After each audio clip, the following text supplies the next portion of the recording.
अस्सलाम वालेकुम dear students, क्या हाल है आपके। उम्मीद है आप खैरियत से होंगे। आज हम एक और लेक्चर के साथ हाजिर हैं और आज पढ़ेंगे मोल के बारे में। हम पढ़ रहे हैं एमडी कैट के सिलसिले के कुछ टॉपिक्स और जो हमारे सिलेबस के कवर हो चुके हैं और जो आगे आएंगे वो सब के सब डिस्क्रिप्शन में प्लेलिस्ट में आपको मिल जाएंगे, तो प्लेलिस्ट में जाकर उसको देख सकते हैं। चलते हैं आज के क्वेश्चन की तरफ जो कि मोल के बारे में है। तो जैसा कि बात हुई, आज हम पढ़ेंगे मोल का कॉन्सेप्ट। अगर मोल को सिंपली डिफाइन करें तो ये जस्ट एक क्वांटिटी है, या फिर आप इसको कह सकते हो कि इट इज एन अमाउंट।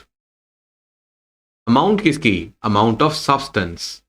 अब सवाल ये है कि सब्सटेंस क्या होता है। सब्सटेंस को हम डिवाइड कर रहे हैं, जैसे मिसाल के तौर पर हम कह सकते हैं सब्सटेंस एक एलिमेंट हो सकता है। इस तरह आप कह सकते हो कि सब्सटेंस एक कंपाउंड हो सकता है। सब्सटेंस एक आयनिक स्पीशी हो सकता है, यानी जिस पर कोई चार्ज हो, या फिर सब्सटेंस एक आयनिक कंपाउंड हो सकता है। अब हम ये सोच लेते हैं कि सब्सटेंसेस के कुछ पार्टिकल्स होते हैं और ये पार्टिकल्स किस तरीके से होंगे। मिसाल के तौर पर हम बात करते हैं कि एलिमेंट्स के पार्टिकल्स क्या कहलाएंगे, तो आप कहोगे कि इनको हम बोलेंगे एटम्स। कंपाउंड के पार्टिकल्स कहलाएंगे मॉलिक्यूल्स और आयनिक स्पीशी के छोटे 3 पार्टिकल्स भी आयन्स ही होंगे और आयनिक कंपाउंड्स के स्मॉलेस्ट जो होंगे वो फॉर्मूला यूनिट्स कहलाएंगे। अब हम इसकी कुछ एग्जांपल्स देख लेते हैं। जैसा कि एटम्स के बारे में आप सुन लो, जैसे कि सोडियम है, पोटेशियम है, कैल्शियम है, जो भी आपको याद आ जाए, हाइड्रोजन है, ये सब के सब एटम्स हैं। और अगर हम मॉलिक्यूल का जिक्र करें तो अगर आप H2 लिखोगे तो मॉलिक्यूल होगा, कार्बन डाइऑक्साइड मॉलिक्यूल होगा, इस तरह से वाटर मॉलिक्यूल होगा। इसका कंपाउंड का एक छोटा 3 particle which can exist freely in nature. इसी तरह आयनिक स्पीशी में अगर हम H पॉजिटिव डालें तो ये आपके पास आयन होगा, और इसी तरीके से अगर आपके पास सोडियम है तो चार्ज रखता है तो आयन होगा, क्लोरीन पर चार्ज रखता है तो आयन होगा। इस तरह कॉम्प्लेक्स आयन भी हो सकते हैं, अमोनियम आयन वगैरह। इस तरह अब चलते हैं लास्ट बात पर, और वह है फार्मूला यूनिट। तो फार्मूला यूनिट्स क्या होंगे? तो फार्मूला यूनिट आयनिक कंपाउंड होते हैं जिसके हम कह सकते हैं कि पॉजिटिव और नेगेटिव आयन बनते हैं जब वो वाटर में जाते हैं। तो सोडियम क्लोराइड, इस तरह पोटेशियम ब्रोमाइड, जो आप लेना चाहो तो समझ सकते हैं। तो आपने देखा कि यहाँ पर जब एग्जाम्पल्स आई तो हमें समझ में आने लगा कि कौन आइटम्स हैं, मॉलिक्यूल्स हैं, आयन्स हैं, फार्मूला यूनिट्स हैं। अब हम एक काम करते हैं, हम कुछ समझते हैं कि इन तमाम स्पीशीज के कुछ मैसेज भी होते हैं। तो देखो, सपोज कर लेते हैं हम सोडियम के बारे में, तो इसका मैस 23 होगा, और अगर हाइड्रोजन का मैस होगा तो वो 1 या 1.008। मॉलिक्यूल में चलते हैं तो सपोज कर लेते हैं कि वाटर के बारे में बात हो रही है, तो इसका मैस कितना होगा? 18। और इसी तरह से अगर कार्बन डाइऑक्साइड है तो वो 44। ठीक है, इसी तरह से जो आयन्स होते हैं उनके मैस भी ऑलमोस्ट वही होते हैं, जैसे कि हाइड्रोजन का 1 और क्लोरीन या चलो सोडियम का 23।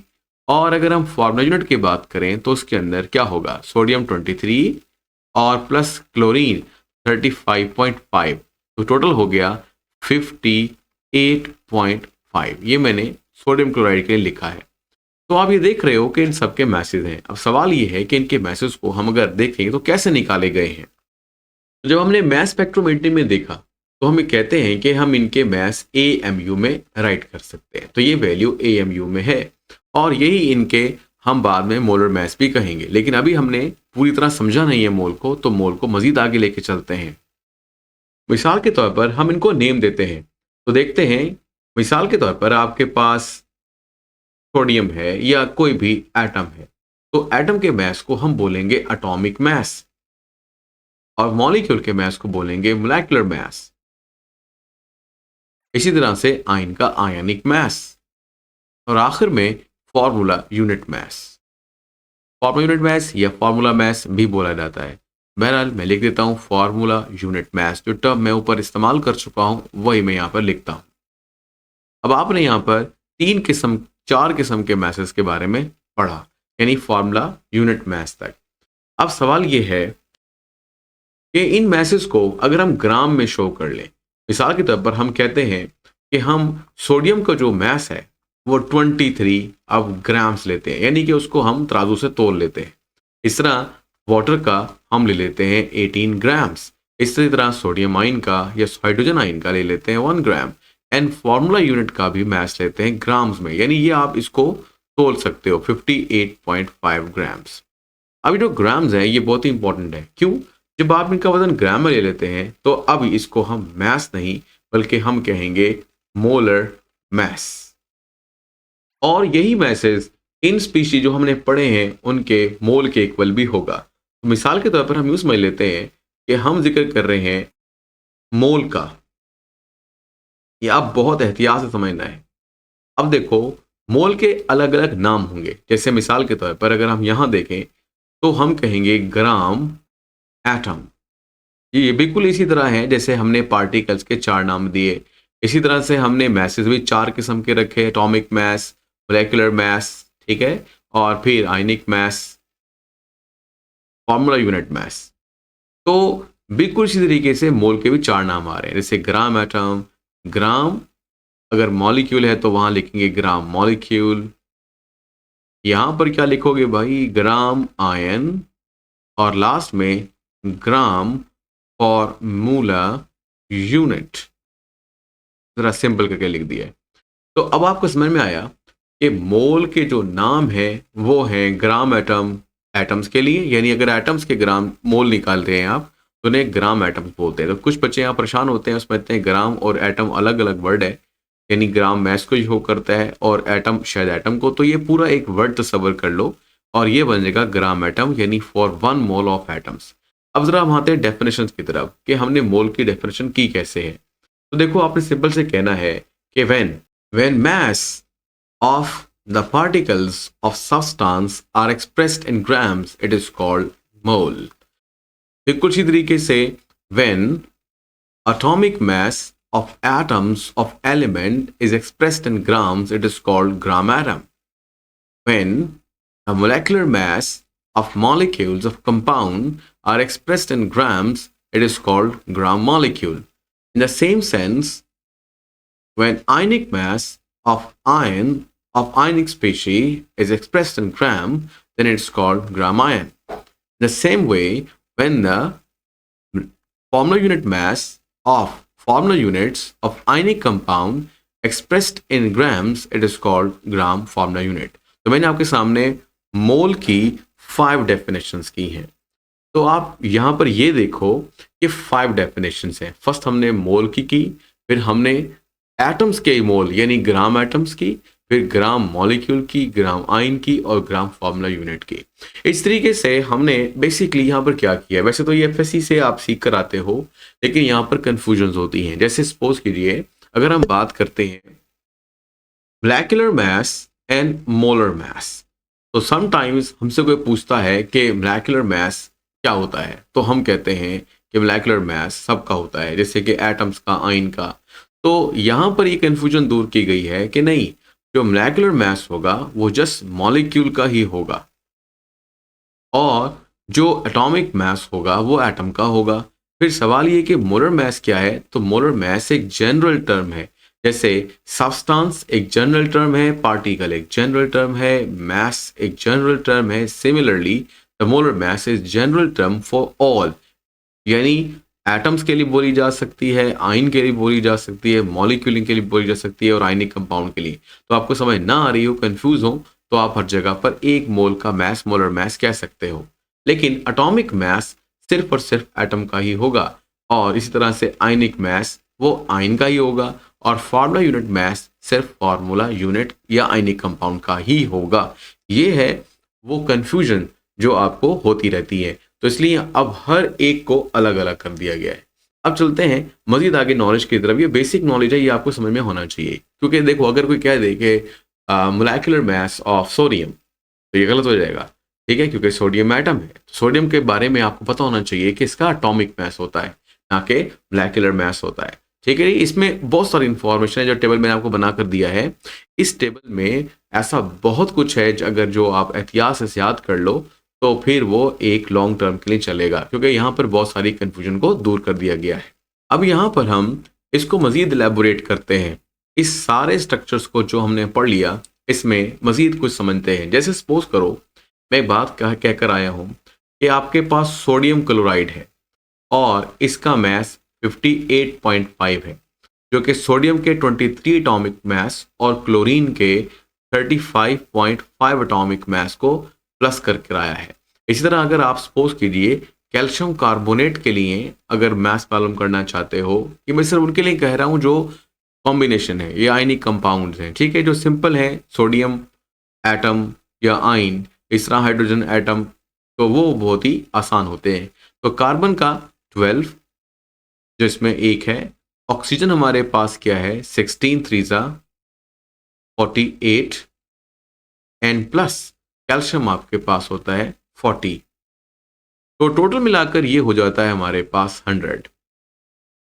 तो अब आप सपोज करो कि हमारे पास एक क्या है बैलेंस है और इस बैलेंस पर हम क्या कर रहे हैं, कुछ तोलने की कोशिश करते हैं। जैसे हमारे पास सोडियम क्लोराइड पड़ा है एक बीकर में या एक डब्बे में और आप इसको इसमें डालते हो। सपोज कीजिए कि ये सोडियम क्लोराइड है, इसको आपने इसमें डाला और डालने के बाद इसमें बढ़ते गए और जो हमारा बैलेंस है इसके ऊपर ग्राम्स में वजन बढ़ता रहा और इवन के वो हो गया 58.5 ग्राम्स। इसका मतलब क्या होगा, इसका मतलब ये हुआ कि आपने 58.5 वजन को ग्राम में ले लिया है।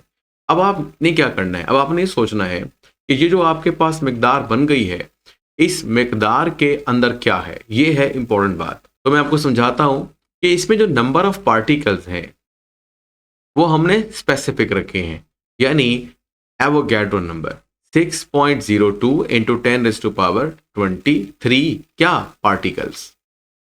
अब आप कहेंगे सर आपने पार्टिकल्स को कहा, अभी तो आपने तोला तो उसको फार्मूला यूनिट्स को है, तो हाँ आप फार्मूला यूनिट्स कह सकते हो, लेकिन फार्मूला यूनिट की जगह पर आप कह सकते हो पार्टिकल्स, क्योंकि फार्मूला यूनिट पार्टिकल्स होते हैं, मैं अभी बताकर आपको आया हूँ। अच्छा आगे चलते हैं, अगर यही चीज सपोज कीजिए सोडियम के लिए होती तो यहाँ पार्टिकल की जगह एटम लिखते, अगर आपने आयन तोले होते तो इस जगह पर आप आयन लिखते। तो पार्टिकल्स जो है वो क्या है, atoms, ions, molecule, formula units, ठीक है, और आयनिक स्पीशी के आयन्स। तो ये सब अगर आप अलग अलग लिखना चाहते हो तो अलग अलग भी लिख सकते हो, अदरवाइज आप स्पेसिफिकली सबके लिए पार्टिकल्स का वर्ड इस्तेमाल कर सकते हो। अब देखो ये हमने क्या तोला था, सोडियम क्लोराइड, जो कि एक फार्मूला यूनिट था। अगर सपोज कीजिए हम इस बैलेंस के ऊपर एक बीकर के अंदर कुछ पानी की मिकदार ले लें, जैसे मिसाल के तौर पर आप इसको तोलते और इसमें पानी की मिकदार होती 18 ग्राम्स, तो तब भी ये इतने ही नंबर ऑफ पार्टिकल या मॉलिक्यूल रख लेता। तो अब आपको एक बात समझ में आ गई, वो ये समझ में आई कि एक स्पेसिफिक हमने मिकदार रख ली है जिसको हम साबित भी कर सकते हैं। तो ये नंबर ऑफ पार्टिकल्स किसमें होंगे, उस वजन में जो 1 मोल जितने होंगे। तो अब आपने एक बात याद की, और वो क्या है, वो ये है कि 1 मोल में पार्टिकल्स की तादाद हमेशा एवोगैड्रो पार्टिकल होती है, यानी कि 1 Na। हमारे जो एफएससी की बुक है उसमें ज़्यादातर 6.02 इंटू 10⁻23 है, वहाँ पे आपको कैलकुलेटर की इजाज़त होती है, यहाँ पर नहीं होती। तो हम अक्सर औकात एवोगैड्रो नंबर लिखने की बजाय 1 Na लिख देते हैं। मैं दोबारा से बात करता हूँ, जैसे अगर हमने 3 को मल्टीप्लाई करना हो 6.02 इंटू 10⁻23 से, तो हम बजाय ये वैल्यू लिखने के हम लिख देते हैं Na, और हमारा MCQ में आंसर आ जाता है 3Na। तो ये भी आपको जगह जगह पर देखने का मौका मिलेगा, ठीक है जी। तो अब आपको एक समझ में आई कि हम इस वजन को कैसे तोल सकते हैं। तो बिल्कुल सिंपल सा तरीकाकार था, और वो ये था कि हम बैलेंस लाकर इन मैसेज को हासिल कर सकते हैं। इस तरह हम किसी भी शय के 1 मोल या जितने भी मोल आप चाहें, मल्टीपल मोल, मल्टीपल वजन के साथ आ जाएंगे, तो वो आप हासिल कर सकते हो। तो यहाँ आपको मैंने सिखाया कि आपने ये मिकदार यानी कि ग्राम्स कैसे हासिल करने हैं। ये तो थे वो एक स्पेसिफिक नॉलेज, या कह लो वेरी बेसिक नॉलेज, जो आपको मोल के बारे में पता होना ही चाहिए। अब आते हैं रेलिवेंट टू MD-CAT कि वहां पर आपको मोल के कॉन्सेप्ट को कैसे इस्तेमाल करना है। बेसिकली वहां पर एक फार्मूला होगा जो आपने हर दफा याद किया है, mole is equal to mass over molar mass. इस फार्मूला को आप मुख्तलिफ तरीके से लिख सकते हो। जैसे मैं आपको समझाना चाहूँ अगर तो आप ये देखेंगे कि मोल चूंकि ग्राम एटम, ग्राम आयन, ग्राम मॉलिक्यूल, ग्राम फार्मूला यूनिट्स होते हैं 4 अलग-अलग किस्म के। लेकिन हम अक्सर-ओ-कात जो फार्मूला लिखते हैं मोल का वो बड़ा सिंपल सा लिखते हैं। जैसे हम लिखते हैं mole is equal to mass in grams over molar mass. तो आप समझ गए कि ये फार्मूला काफ़ी हद तक क्या है, स्पेसिफिक है। तो हर जगह पर ये काम आ सकता है। जैसे मिसाल के तौर पर हम ये कहते हैं कि अगर हमें मालूम करना हो ग्राम एटम, यानी यहाँ हम लिखेंगे ग्राम एटम, तो यहाँ लिखेंगे हम मैस। हो सकता है मैस मालूम ही करना हो, लेकिन चूंकि अब आप ग्राम एटम लिख चुके हो तो एटम के हिसाब से यहाँ लगाना होगा एटॉमिक मैस। ठीक है, यही चीज़ अगर आप मिसाल के तौर पर अब मोल को आप ले रहे हो ग्राम मॉलिक्यूल, तो फिर आपको ग्राम मॉलिक्यूल के हिसाब से यहाँ लिखना होगा ग्राम मॉलिक्यूल। यहाँ पर आप वही मैस ऑफ मॉलिक्यूल लिख सकते हो, और यहाँ फिर आपको अब एटॉमिक नहीं, यहाँ पर फिर आपको लिखना पड़ेगा मॉलिक्यूलर मैस। तो अब देखो हर एक स्पीशी के लिए अलग तरीके से फार्मूला लगा सकते हैं, लेकिन इससे फिर काफ़ी कन्फ्यूजन हो जाएंगी। तो इन कन्फ्यूजन्स को दूर करने के लिए हम क्या करते हैं, हम सिंपल फार्मूला इस्तेमाल करते हैं, जैसा कि आपको मैंने शुरू में बताया है ये वाला फार्मूला। तो अगर आप स्पेसिफिकली लगाना चाहें तो स्पेसिफिक फार्मूला लग सकता है, अदरवाइज आप इस फार्मूला से काम चला सकते हैं। अब आते हैं फार्मूला के यूज़ की तरफ। अब आप आ जाएं तो मैं आपको एक छोटी सी एग्जांपल देके बताता हूँ। जैसे मिसाल के तौर पर हम जिक्र करते हैं कि हमारे पास है H2O। बज़ाहिर तो ये एक मॉलिक्यूल है, लेकिन इसमें अगर इसके फार्मूला को देखो तो आपको पता चलेगा ऑक्सीजन के साथ 2 हाइड्रोजन लगे हैं। अब इसमें क्या क्या है, अगर थोड़ा सा इसको अगर हम ब्रेकअप करें तो देखो एक मॉलिक्यूल होगा तो उसमें हाइड्रोजन्स की तादाद 2 है, उसमें ऑक्सीजन की तादाद 1 है, उसमें पूरे मॉलिक्यूल की तादाद यानी H2O को मिलाकर 1 है, और इसमें जो कोवलेंट बॉन्ड है, क्योंकि इसमें आपको बॉन्ड भी नजर आ रहे हैं लाइन की शक्ल में, तो वो कोवलेंट बॉन्ड जो हैं वो 2 हैं।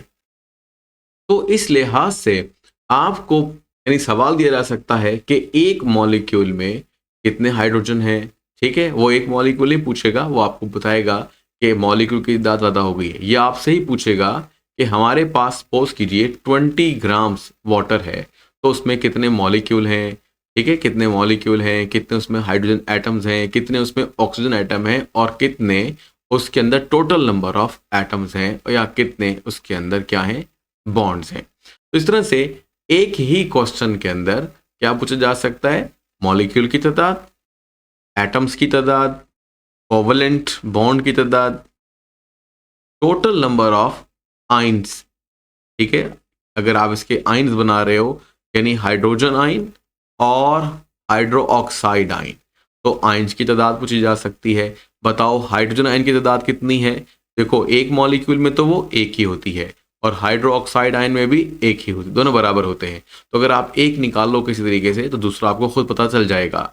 इसी तरीके से अगर हम कहते हैं कि टोटल नंबर ऑफ आयन कितने हैं, तो देखो एक हाइड्रोजन और एक OH, तो टोटल 2 आयन्स एक मॉलिक्यूल बनाता है। तो आप अगर गौर कर रहे हो तो आपको समझ में आना ही चाहिए कि सबसे पहले तो पता होना चाहिए कि मॉलिक्यूल जो है वो कैसा है, कितने एटम्स पर मुश्तमिल है, कितना उसका स्ट्रक्चर बॉन्ड बना रहा है, कितने वो आयन में तब्दील होता है। तो इस तरह ये मालूम अगर हो गया तो फिर आप जस्ट मॉलिक्यूल की तादाद मालूम करोगे और ऑटोमेटिकली आपको सब कुछ मालूम हो जाएगा। तो यहाँ तक आपने जो सीखा है वो ये है कि एक स्पेसिफिक एग्जांपल जैसे मैंने वाटर का है, इस तरह हो सकता है कि वहाँ कार्बन, देखिए बड़ा नहीं आएगा, इतने बड़े क्वेश्चन नहीं आएंगे कि उनकी कैलकुलेशन आपसे ना हो, कैलकुलेशन आसान होगी। और हाँ ये दुरुस्त है कि वो एक ऐसी कैलकुलेशन होगी जो होल नंबर में या कोई कॉमन सेंस के साथ हो जाएगी, यानी कैलकुलेटर की आपको ज़रूरत नहीं पड़ेगी। जितना आप क्या करेंगे, इसको प्रैक्टिस करते जाओगे, ऑटोमेटिकली आपके लिए करना आसान हो जाएगा। चलो इसकी एग्जाम्पल को समझते हैं। तो सबसे पहले जिक्र करते हैं, वे पूछे कि नंबर ऑफ मॉलिक्यूल्स कितने हैं, जबकि कुछ इंफॉर्मेशन भी आपको दी जाएगी। जैसे कहा जाएगा, सपोज करें 36 ग्राम वाटर है, मैंने ज़रा आसान एग्जांपल ली है, वो कोशिश करते हैं कि 3.6 कर देते हैं, 360 कर देते हैं, ठीक है, इस तरह भी क्वेश्चन आसान ही रहता है। बहरहाल मैंने इसको 36 के साथ पूछा है। तो बताओ भाई कितने मॉलिक्यूल्स हैं, या सबसे पहले आप जिक्र कर लो कितने मोल्स हैं। तो क्वेश्चन आता है कि मोल्स ऑफ वाटर बताओ, तो आपने लिखना है moles of water is equal to mass of water over molar mass of water। ठीक है, सिंपली फॉर्मूला आप लिख सकते हो mass के लिए स्मॉल m और molar mass के लिए कैपिटल M। ठीक है, ऐसे भी अपने ध्यान में रख सकते हो। तो आपको mass दिया गया है, कितना है 36, जबकि वाटर का मोलर mass होता है 18। तो ये आंसर आया 2। तो जो 2 आंसर आया ये क्या है, these are called moles, moles of water molecules. तो इसका मतलब ये हुआ कि 36 ग्राम्स के अंदर जो मोल्स ऑफ वाटर हैं वो हैं 2। अब आपने जब मोल निकाल लिए तो अब आपने क्या करना है, देखो नंबर ऑफ मॉलिक्यूल निकालते हैं दूसरे नंबर पर। पहले हमने क्या निकाला है, मोल्स, अब सेकंड नंबर पर निकाल रहे हैं हम मॉलिक्यूल्स। तो मॉलिक्यूल की तादाद निकालने का एक फार्मूला है, ये मैं ऐसे लिख रहा हूं, number of particles is equal to moles multiply by Na। यानी कि आपने मोल को Na से मल्टीप्लाई करना है। कोई पूछे भाई मोल तो हमारे पास नहीं है मिसाल के तौर पर, तो फिर क्या करोगे, तो मोल किसके इक्वल होता है, mass over molar mass multiply by Na। अब यहां से क्या सबक मिला, यहां समझ में ये आया कि अगर आपको मोल पता है तो भी आप नंबर ऑफ पार्टिकल मालूम कर सकते हो, और अगर आपको मैस पता है तो भी। अब देखो हमने क्या मालूम किया है, हमें मोल पता है, अब हमने मोल से मॉलिक्यूल निकालने। तो the molecules of water will be equal to, particle का मतलब मॉलिक्यूल भी है, तो फार्मूला नंबर ऑफ मॉलिक्यूल पे चला गया। तो मोल कितने हैं हमारे पास, मोल हमारे पास है 2 और मल्टीप्लाई बाय Na, यानी 6.02 इंटू 10⁻23। तो अगर आप इसको मल्टीप्लाई करेंगे 6 to 2 से, तो 6 2 12, तो आंसर 1.2 10⁻24 लगाया जा सकता है। पर अगर आपको ऐसा जवाब मिल रहा है कहीं पर तो भी ठीक है, अगर वहां लिखा है 2Na तो भी आंसर ठीक है। अब आते हैं थर्ड स्टेप की तरफ। अब थर्ड स्टेप क्या कहता है, थर्ड स्टेप ये कहता है कि सपोज करो पहले हमने निकाले मोल्स, फिर हमने निकाले मॉलिक्यूल्स, अब हमें बताया जाए कि इसके अंदर नंबर ऑफ पार्टिकल्स यानी कि समझ लें हाइड्रोजन एटम्स कितने हैं। तो कहेंगे सर ये फार्मूला लगा लेते हैं, number of hydrogen atoms, particle का मतलब atoms, multiply by mole multiply by Na। लेकिन याद रखो कि अगर आप ये फार्मूला लगा रहे हो हाइड्रोजन के लिए तो आपके पास मोल भी हाइड्रोजन के ही होने चाहिए। अगर आपके पास मोल हाइड्रोजन के नहीं है तो ये फार्मूला नहीं लगा पाएंगे, यही होती है अक्सर गलती। मतलब यहां पर आपको सीखना एक और चीज मौका मिला है, वो ये है कि इंफॉर्मेशन लिखी होती है मोल्स, आप कहते हैं हाँ भाई मोल हमारे पास है तो आप फार्मूला लगा दो, लेकिन ये याद रखो कि जिस क्षय के सब्सटेंस के मोल्स हैं आप उन्हीं के ही मॉलिक्यूल निकाल सकते हो, या जिनके मॉलिक्यूल हैं उन्हीं के मोल निकाल सकते हो। जिस सब्सटेंस का मैस है उसी के ही मॉलिक्यूल निकाल सकते हो, किससे, वो फार्मूला जो आपको आता है। लेकिन अगर हम गौर करें तो इस फार्मूला का फायदा उठाकर हम दूसरी चीजें मालूम कर सकते हैं जो डायरेक्टली फाइंड आउट नहीं होती। जैसे सपोज कीजिए हम नंबर ऑफ हाइड्रोजन एटम्स मालूम करना चाहते हैं, तो हम एक बात जानते हैं, आपने एक लाइन लगानी है, एक तरफ लिखना है वो मॉलिक्यूल जिसके बारे में इंफॉर्मेशन होती है और दूसरी तरफ आपने लिखना है एटम्स जिसके बारे में आपने पता करना है। तो देखो हमें पता है कि जो मॉलिक्यूल है किसका, H2O, वो H2O का मॉलिक्यूल अगर एक होगा तो हम किसके बारे में मालूम कर रहे हैं, हाइड्रोजन के बारे में, तो वो एटम उसमें 2 होंगे। अब हमारे पास मॉलिक्यूल कितने हैं, हमारे पास मॉलिक्यूल की तादाद ये आपने इसको मल्टीप्लाई कर लेना है, या मैं डायरेक्ट लिख रहा हूं 2Na, यानी अगर एक है तो वो एटम दुगने हैं। तो अगर आपके पास मॉलिक्यूल 2Na है तो एटम्स की तादाद, हाइड्रोजन एटम की तादाद कितनी होगी, 2Na मल्टीप्लाई बाय 2, यानी कि ये बन गया 4Na। तो आंसर 4Na भी आ सकता है, या आप 6.02 को 4 से मल्टीप्लाई करें तो वो तकरीबन 2.4 या 24 के साथ लिखा जा सकता है आंसर। ठीक है, ये मल्टीप्लाई करके देखिएगा विदाउट कैलकुलेटर, यानी कि कोई कहता है ये क्या मतलब है सर इतनी बड़ी वैल्यू कैसे मल्टीप्लाई होगी, देखो मैं आपको सिखाता हूँ। अगर आपके पास है 6.02 इंटू 10⁻23, सब कुछ छोड़ दो, सिर्फ 6 को ध्यान में रखो, क्योंकि 0.02 इतनी बड़ी वैल्यू नहीं है। तो आप क्या करोगे, फॉर एग्जाम्पल आपको मल्टीप्लाई करना है इसको 4 के साथ, तो आप करें सिर्फ 4 को 6 से मल्टीप्लाई, तो कितना हो गया 24। ठीक है, तो थोड़ा सा इजाफी हो सकता है क्योंकि 0.02 है, तो अगर बड़ा प्रिसाइज रिजल्ट लेंगे तो थोड़ा सा 24 से बढ़ेगा। ठीक है, पॉइंट्स में बढ़ेगा। और बाकी लिख दें इंटू 10⁻23, ये आंसर हो सकता है। या आप एक काम करो कि अगर डेसिमल को इधर से 2 पे शिफ्ट करते हो, यानी 2.4 आपको आंसर नजर आ रहा है, तो 10⁻, फिर आपको 24 दिखेगा। तो इस तरीके से आप मल्टीप्लाई कर सकते हो। आपने ये फुल कोशिश करनी है कि आपने जितने भी प्रैक्टिस करनी है वो विदाउट कैलकुलेटर करनी है। ठीक है, या करने की कोशिश करनी है। मैंने बहुत सारे एमसीक्यूज जो हैं वो दिए हुए हैं, जो सॉल्व करके इसी मेथड से कि किस किस तरीके से आपने हल करना है वो ऑलरेडी गिवन है। वो भी मैं आपको डिस्क्रिप्शन में दे दूंगा, आप उनको कई बार प्रैक्टिस करो, पहले देखो, उसको प्रैक्टिस करो, इंशाल्लाह वो आपको आ जाएंगे। ठीक है, चल, क्योंकि ये जो हम ज़्यादातर कोशिश करेंगे यहाँ पर कि जो क्वेश्चन हमने पहले नहीं किए हुए हैं, या कह लें कि आपने जो बेसिक सेंस है लेक्चर्स की वो लेनी है यहाँ पर, तो प्रैक्टिस आपको करनी पड़ेगी। उसका मटेरियल भी आपको मिल जाएगा, साथ साथ उसके एमसीक्यूज भी बने हुए मिल जाएंगे, वो आप बाकायदा तौर पर टेस्ट की शक्ल में दोगे। ठीक है, वो भी फ्री हैं, वो दे सकते हैं। और देने के बाद फिर क्या होगा, आपको रिजल्ट भी साथ साथ मिलेगा कि आया कि आप कर पाए या नहीं कर पाए। और अगर आप नहीं कर पाए तो उनकी जो डिस्कशन है वो भी ऑलरेडी अवेलेबल है, वो भी आप देख सकते हो। ठीक है, चलते हैं अपनी अगली बात की तरफ। वो क्या है, अब हमें कोई कहता है कि आपने नंबर ऑफ, देखें हाइड्रोजन आइटम मैंने बता दिए हैं, तो आपको यहाँ पे हाइड्रोजन लिख दिया।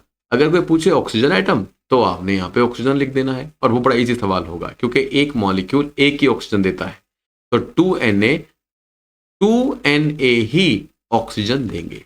ठीक है, अच्छा जी, अब एक और क्वेश्चन पूछा जा सकता है। सारा क्वेश्चन नहीं पूछेंगे एक साथ, ऐसी बात है, वहां पर एक ही इंफॉर्मेशन होगी और उसके साथ जो ABCD आपके पास मल्टीपल चॉइसेस होंगी, तो वो बड़े इजी से होते हैं क्वेश्चन। मतलब उसमें सेंस आपको बेहतर तरीके से इस्तेमाल करनी है, लेकिन क्वेश्चन बहुत ज़्यादा मुश्किल नहीं है। जितना प्रैक्टिस करेंगे उतना आपको आसान लगने लग जाएगा। तो देखो भाई, कहता है अब नंबर ऑफ बॉन्ड्स मालूम करने। पहले मैंने क्या कहा, पहले आपसे मैंने कहा कि मोल निकालो, फिर मैंने कहा इसी वैल्यू के, जो आपको वैल्यू दी हुई थी, इसी वैल्यू के मॉलिक्यूल निकालो, इसी वैल्यू से नंबर ऑफ हाइड्रोजन एटम या ऑक्सीजन एटम निकालो, और फिर अब इसी वैल्यू से नंबर ऑफ बॉन्ड्स निकालो। तो आपने क्या करना है, जो अभी हमने लिखा है ऐसा दोबारा लिखो, यानी कि दोबारा एक लाइन लगाओ, उसके एक तरफ लिखो जैसे यहाँ लिखा था मॉलिक्यूल्स, और दूसरी तरफ आप लिखो बॉन्ड्स। तो आप जानते हो कि एक मॉलिक्यूल में 2 कोवलेंट बॉन्ड है, ऊपर बताया मैंने आपको। लेकिन अब हमारे पास मॉलिक्यूल की तादाद कितनी है, हमारे पास मॉलिक्यूल की तादाद जो पानी की है वो 2Na है। तो अगर 2Na है अगर, तो बॉन्ड्स की तादाद 2 × 10⁻, क्या कह लें 2 × 2Na।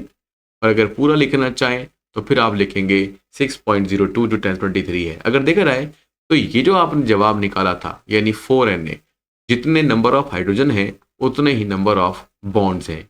तो सिंपल सी बात है ना। वो बात क्या है कि जब हम यहाँ पे मॉलिक्यूल को देख रहे हैं, तो मॉलिक्यूल में हाइड्रोजन की तादाद 1 और 1 2 है, तो बॉन्ड की तादाद भी 1 and 1 2 है, यानी कि टोटल 2 बॉन्ड्स 2 हाइड्रोजन। तो इस तरह एक बात और आसान हो गई कि आपने अगर पहले कैलकुलेट किया हुआ है एक वैल्यू को, आप उसको दूसरी जगह पे अप्लाई कर सकते हो। ठीक है, तो आपने देखा मैंने एक मॉलिक्यूल में आपको 3 से 4 इंफॉर्मेशन निकाल कर दी है। तो इस तरह आप डिफरेंट मॉलिक्यूल्स के बारे में देखो मैं आपको छोटा सा एक एग्जांपल देता हूं। जैसे मैंने अभी आपसे कहा था कैल्शियम क्लोराइड CaCO3। अब आप इसमें क्या मालूम करो, इसमें मालूम करो कि मोल्स कितने हैं। सपोज कीजिए मैं जरा आसान सवाल देता हूं आपको, मैं आपको देता हूं 10 ग्राम्स। अगर कैल्शियम कार्बोनेट के 10 ग्राम्स हैं तो बताओ मोल कितने हैं, बताओ उसमें कैल्शियम का मैस क्या है, या कह लें कैल्शियम की तादाद निकाल लें बस। ठीक है, वो आसान है। उसके बाद कार्बन की तादाद निकालें, और उसके बाद निकालें ऑक्सीजन, तो 3 है उनकी तादाद, टोटल ऑक्सीजन कितने होंगे। तो पहले आपने मोल्स निकालें, लेकिन बाकी सब चीज़ें आपको मॉलिक्यूल निकाल कर ही समझ में आएंगी। तो आपने यहाँ पर नंबर 1 मोल निकाल लें, फिर मोल से मॉलिक्यूल निकाल लें, फार्मूला ऊपर दिया हुआ है, और फिर मॉलिक्यूल से फिर आप क्या करोगे, जो तीनों चीज़ें हैं जैसे कि कैल्शियम की तादाद, कार्बन की तादाद और ऑक्सीजन की तादाद निकालो। और अगर आप इन सबको जमा कर लो, यानी कैल्शियम, कार्बन और O3 को, तो ऑटोमेटिकली आपके पास आ जाएगी total number of atoms, total number of atoms in 10 grams of calcium carbonate. ठीक है, तो ये आपके पास छोटा सा क्वेश्चन मैंने दिया है, इस क्वेश्चन को रिजॉल्व करने की कोशिश करें, पॉसिबली आपको ये आ जाए। ठीक है जी, तो बिल्कुल इसी तरीके से जो हमने निकाली थी तादाद हाइड्रोजन की जो 2Na थी, और ऑक्सीजन की जब निकालेंगे बल्कि ये 4Na थी और ऑक्सीजन की 2Na थी, तो 2 + 4 6Na total number of atoms in the water molecule which are present in 36 grams of molecule। तो इस तरह से आप 36 ग्राम ऑफ मॉलिक्यूल में टोटल नंबर ऑफ एटम भी निकाल सकते हो। तो मैंने एक एग्जांपल आपको सिंपल सी दी है और उसी एग्जांपल से आप मजीद एग्जांपल को हल कर सकते हो। एक बात मैं आपको अब बता दूं कि ये जो हमने फार्मूला लगाया है, जो कि मैं ऊपर समझा चुका हूँ पार्टिकल्स के बारे में, तो ये फार्मूला 4 टाइम लग सकता है। अभी फिलहाल हमने एटम्स के बारे में जाना, इसी तरह से आयंस का फार्मूला भी यही होगा, मतलब number of atoms, number of ions, number of molecules, number of formula unit, सबके सब इसी फार्मूला से हल होंगे। लेकिन याद रहे कि आपके पास नंबर ऑफ पार्टिकल अगर सोडियम के हैं तो फिर आपके पास मोल भी सोडियम के होने चाहिए। ठीक है, तो ये थोड़ा सा एहतियात बरतनी है। जैसे मैं आपको एक क्वेश्चन और बताता हूं, इस क्वेश्चन में काफी बच्चे कंफ्यूज हो जाते हैं। वैसे ये एफएससी के जो बुक का एक्सरसाइज का पोर्शन है वहां पर ये मौजूद होता है। देखो कैसे सवाल आएगा, वो आपसे पूछ सकते हैं कि आपके पास है K2Cr2O7, ठीक है, पोटेशियम डाइक्रोमेट। अब वो आपको बता सकते हैं कि इसके 100 ग्राम्स मौजूद हैं और वो कहेंगे कि 100 ग्राम पोटेशियम डाइक्रोमेट में बताओ पोटेशियम का मैस क्या है। ठीक है, या पोटेशियम के मोल्स क्या है। एक्चुअली मैं मोल्स का तस्करा कर रहा हूँ, मैस का नहीं कर रहा था, इसलिए मैं आपको मोल बता रहा हूँ। या वो आप देखो इसमें क्या है, जो समझाने वाली बात है वो ये है कि आप सोचो कि आपको मालूमात तो दी हुई है किसकी, पोटेशियम डाइक्रोमेट की, और पूछा किसका गया है, सिर्फ पोटेशियम का, या 2 पोटेशियम का, 1 पोटेशियम का। तो ये जो आपके पास है ना, इसमें आपने कंफ्यूज नहीं होना। मतलब मालूमात या आपको जो दी गई गिवन डेटा है वो किसी और वैल्यू के लिए या किसी और सब्सटेंस के लिए है, लेकिन इंफॉर्मेशन जो आपसे मांगी गई है वो किसी और के लिए है। तो आप इसमें जो गलती करते हो, एक ही फॉर्मूला लगा देते हो। जैसे मिसाल के तौर पर आप कहते हो कि देखो भाई हमें पता है कि moles is equal to mass over molar mass. अब क्या करोगे, आप जो आपको मैस दिया गया है ये झटपट से आप यहाँ लगा दोगे और फिर इसका मोलर मैस पोटेशियम का लिख दोगे। ठीक है, तो जवाब गलत हो जाएगा।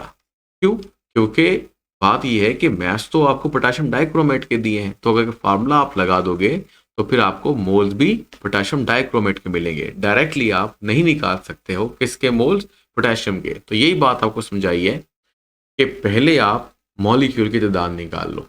अब देखो मॉलिक्यूल की तादाद दोबारा देखो, सपोज कीजिए कि अगर ये मॉलिक्यूल पता लग जाता है, जो कि पता लग जाएगा, आप पहले मोल निकालो, मोल से आप मॉलिक्यूल निकालो। ठीक है,